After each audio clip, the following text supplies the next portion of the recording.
Funny thing about people who believe in this deep state conspiracy, which is Democrats are evil, they are all pedophiles, and they have firm control over the entire world.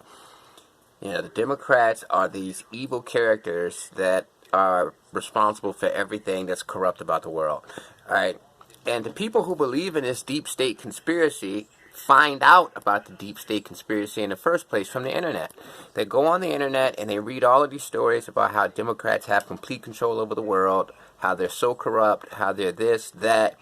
They're just the total embodiment of evil. So my thing is this. If you believe that the Democrats or the deep state has complete control over the universe, complete control over the entire globe, some people even believe that Earth itself is a prison, it's flat, and the deep state has control over the scientists who tell us that the Earth is round, and they're doing this in order to dupe us. So my whole thing is this: if they have all of this control, if they have so much control over the universe that they can manufacture fake diseases, fake vaccines to kill you, then why wouldn't they have control over the internet? The internet is where you go to read about the deep state, to find out about the deep state. So you're telling me that they have complete control over the whole universe. They're so powerful that they can corrupt the entire universe, but the internet is safe. Everything on the internet that you read about them is true.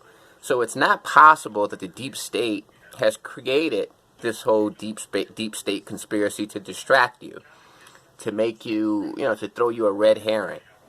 So that's just the hypocrisy about people who believe in the deep state.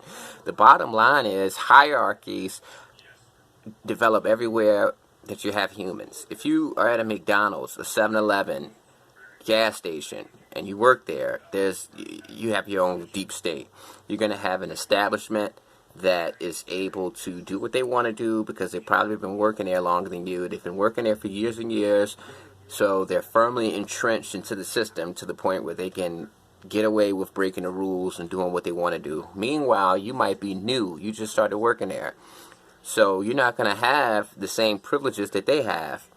So yeah, I mean, even prisoners, inmates, they have their own deep state or their own establishment. In California, it's the way that the prisons operate is you have to, they're segmented and broken down racially.